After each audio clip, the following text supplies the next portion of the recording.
अब हम बात करेंगे मदन लाल जी से। ये बेबी कॉर्न की भी खेती करते हैं। इनसे जानना चाहेंगे कि बेबी कॉर्न की जो खेती करते हैं वो किस तरह से करते हैं और इसका क्या प्रॉफिट है और कितने दिन की फसल है और ये क्या तकनीक इसमें इस्तेमाल करते हैं। कृपया मदन जी किसान भाइयों को ये बताएं कि आप ये खेती करते हैं, इसमें कितना समय की फसल है ये, और इसमें आपको कितना मुनाफा होता है, और इसमें आप क्या क्या तकनीक इस्तेमाल करते हैं और कितना खाद और उर्वरक उपयोग करते हैं, इसके बारे में हमें विस्तार से जानकारी दें। इसमें ये 3 टाइम में बोई जाती है। एक तो सर्दियों की फसल जो बोएंगे हम सितंबर के महीने में, लास्ट सितंबर से वो दिसंबर में चालू हो जाती है। 2.5 महीने के आसपास 50 से 60 दिन, 60 से 70 दिन तक भी चली जाती है ठंड की वजह से। और अगर इस टाइम पे बोते हैं तो ये 55 दिन में चालू हो जाती है। हमारी पैदावार 55 दिन में देने लगती है। इसकी बुआई के लिए हम इसमें DAP, आप इसमें पोटास ये डाल के उसके बाद हम मशीन द्वारा इसको चुबाई कर देते हैं, वरना रेजर से अपने गूल काट के हाथ से चुबाई होती है। उसके तुरंत बाद इसमें पानी लगाना पड़े, सिंचाई करनी पड़े, उसके बाद ये जम जाती हैं। फिर उसके बावजूद इसमें हम कीटनाशक की दवाई का स्प्रे मारते हैं।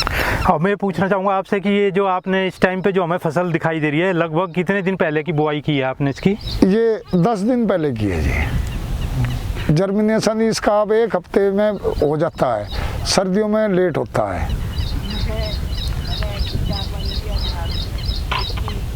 और इसके आप जो इसके इस्तेमाल करते हैं, इसमें जो पेस्टिसाइड या दवाइयाँ जो इस्तेमाल करते हैं, उसका कितना खर्च आता है? इसमें जिस तरह अलग अलग कंपनी के अलग अलग है। बायर की लोगे तो थोड़ी महंगी पड़ती है, कॉस्टली, या वैसे ही अपने लोकल भी सब गाँव के अंदर तो ऐसे ही है। तो जो लोकल देते हैं वो थोड़ी सस्ती पड़ जाती है। एक स्प्रे इसमें 800 से 1000 रुपये के आसपास सारा खर्चा हमारा स्प्रे करने वाले का और दवाई का, 1 एकड़ का एक बार का जाता है। एक बार का। इसमें स्प्रे कितनी करनी पड़ती है? लगभग 3 से 4 बार भी इसमें स्प्रे करनी पड़ जाती है पूरी फसल लेने में। पूरी फसल लेने में जी। और इसमें आप वैरायटी कौन सी इस्तेमाल करते हैं?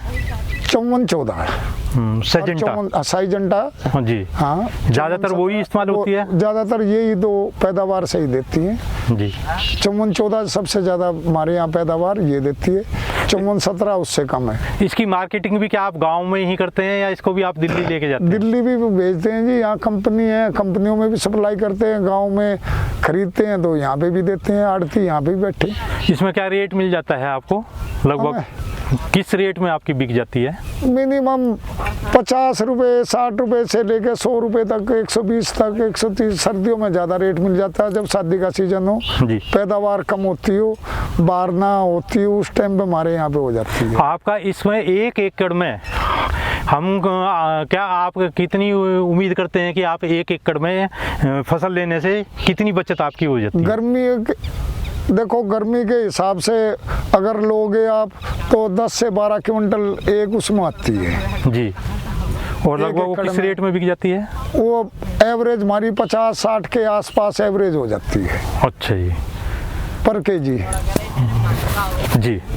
और सर्दियों के अंदर 82 होगी, 100 होगी, तो उस टाइम पे 17 क्विंटल से 20 क्विंटल के करीब तक पैदावार दे देते हैं ये। सर्दियों की उसमें ज़्यादा, क्योंकि टाइम ज़्यादा लेती है, तना सही मोटा हो जाता है, उसमें 3-4 वो आती हैं। तो इसका तो जो बाकी जो इसका बचता है वेस्ट, वो तो पशुओं के चारे के आता है। चारे का चारा है और फसल। हाँ जी।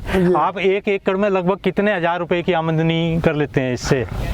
ये 70-80 हज़ार रुपये के आसपास मिनिमम। 70-80 हज़ार के करीब आप इसमें से बेबी कॉर्न इस्तेमाल कर लेते हो। बाकी उससे अलग बाकी चारा है जी। कभी 10,000 का बिक जाए, कभी 20 का भी बिक जाए, वो अलग है। जो कम समय में 1 एकड़ में मुझे नहीं लगता कि इससे ज़्यादा कोई फसल देती होगी। नहीं, यही सबसे बेटर हमें यही लगी, तभी तो हम ज़्यादातर इसमें टाइम पास के लिए थोड़ा और दूसरी फसल करते हैं। मेन फसल गेहूँ और ये है जी हमारे यहाँ पे गांव में अठेरना में सबसे ज़्यादा फसल आपको बेबीकॉर्न की मिलेगी। जी, बहुत बहुत धन्यवाद आपका, आपने हमें अच्छी जानकारी दी और किसान भाइयों को ये जानकारी हम पहुंचाने की पूरी कोशिश करेंगे।